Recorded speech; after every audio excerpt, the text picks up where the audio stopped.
ఉన్న బంగారాన్ని విడిపించి ఆ రోజు ఆన్లైన్ రేటుకే మేము కొంటాం. Sharma gold company.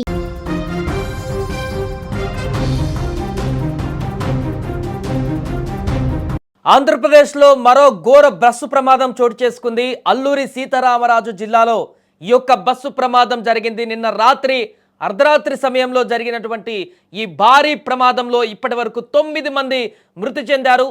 ఒక ప్రైవేట్ బస్సు యాత్రికులతో వెళ్తున్నటువంటి ఈ యొక్క ప్రైవేటు బస్సు అదుపు తప్పి లోయలో పడిపోయింది.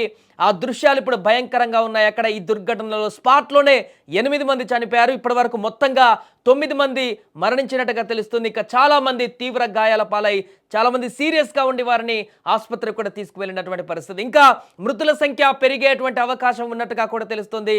చిత్తూరు జిల్లాకు చెందినటువంటి 35 మంది యాత్రికులు 2 డ్రైవర్లతో ఒక ప్రైవేటు బస్సు భద్రాచలంలో దర్శనం ముగించుకొని, ఇదంతా కూడా యాత్రికులందరూ కూడా వారి యొక్క యాత్రా కార్యక్రమంలో భాగంగా వెళ్తున్నటువంటి బస్సు ఇది. భద్రాచలంలో దర్శనం చేసుకున్నారు, అక్కడ దేవుణ్ణి మొక్కుకున్నారు. అక్కడి నుంచి నేరుగా అన్నవరం బయలుదేరేటువంటి క్రమంలో చింతూరు మారేడుమిల్లి ఘాట్ రోడ్లోని రాజుగారి మెట్ట వద్దకు రాగానే బస్సు ఒక్కసారిగా అదుపు తప్పి లోయలోకి దూసుకువెళ్ళింది.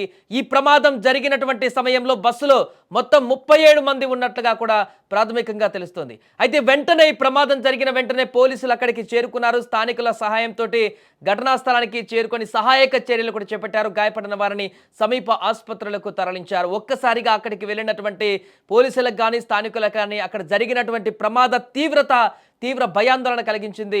వారినందరినీ కాపాడేందుకు సహాయశక్తుల కృషి చేశారు. చాలామంది పరిస్థితి ఇప్పుడు విషమంగా అక్కడ కనపడుతుంది. అధికారులు ఆందోళన వ్యక్తం చేశారు. మృతుల సంఖ్య పెరిగేటువంటి అవకాశం ఉన్నట్టుగా ఆ సీరియస్నెస్ చూస్తే అర్థమవుతుంది వారు హాస్పిటల్కి వెళ్ళిన సందర్భంలో. ఇక ఈ ఘటన పైన యాత్రికుల బంధువులు స్వస్థలమైనటువంటి చిత్తూరు జిల్లాలో విషాద ఛాయలు అలుముకున్నాయి. అంతా కూడా ఒకే ప్రాంతానికి చెందినటువంటి వారిగా తెలుస్తుంది.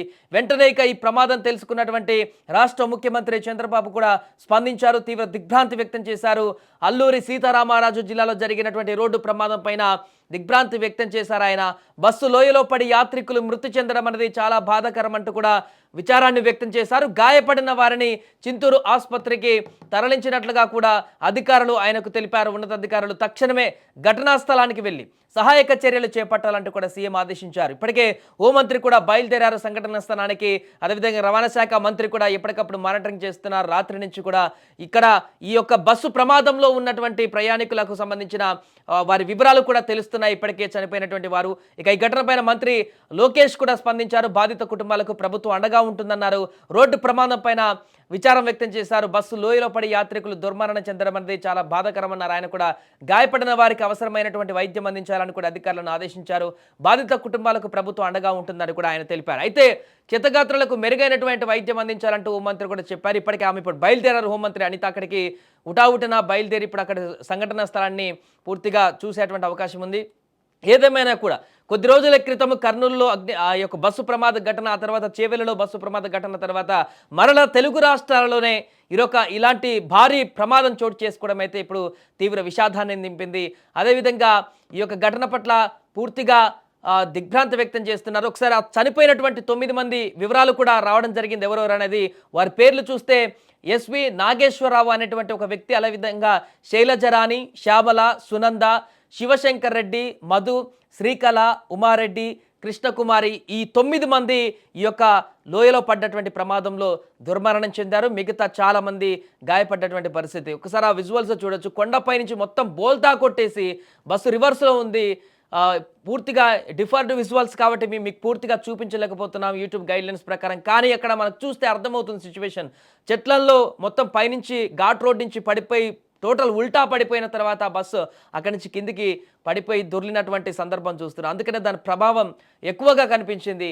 మొత్తం అది కూడా రాత్రి సమయంలో, అంటే మంచు కారణంగా డ్రైవర్ ఈ ప్రమాదానికి కారణమైందా, లేకుంటే నిద్రమత్తు ఏదైనా ఉందా, లేకుంటే ఏంటనేది తెలియాలి. ఎందుకంటే అది మరీ తెల్లవారు సమయం కాదు, 2, 3, 4 గంటల సమయం కూడా కాదు, మిడ్ నైట్ కంటే ముందే కొంచెం చోటు చేసుకుంది. కాబట్టి ఆ టైంలో నిద్రపోయేటువంటి అవకాశం ఉంటుందా అనేది కూడా క్వశ్చన్ మార్క్గా మారింది. మరి అక్కడ ఇప్పటికే మంచు తీవ్రత పెరిగి, చలి తీవ్రత పెరిగి 2 తెలుగు రాష్ట్రాలలో చాలా మంచు కూడా వస్తున్న సందర్భంలో ఈ ఘాట్ రోడ్ల వద్ద ఆ పరిస్థితి కారణంగా ఈ ప్రమాదం జరిగిందా, దీనికి సంబంధించి అన్ని కోణాల్లో కూడా విచారణ అయితే కొనసాగిస్తున్నారు.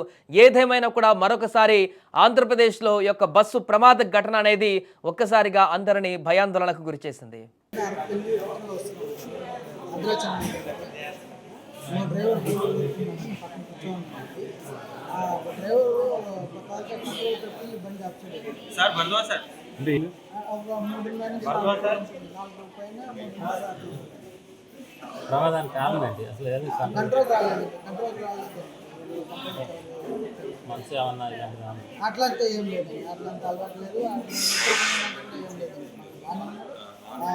నాట్ సెక్షన్ ఇండికేటర్ గేర్ మార్చేటప్పుడు కంట్రోల్ పెట్టారు ఎక్కడి నుంచి బయలుదేరారు అసలు ఏ ఊరు? చిత్తూరు నుంచి బయలుదేరాం నేను యాక్టర్ చూసుకుంటూ వెళ్ళి అరకు నుంచి రిటర్న్ భద్రాచలం వస్తున్నాను వచ్చేసరికి మొత్తం ఎంతమంది ఉన్నారు మీకోసం మొత్తం డ్రైవర్లు అండి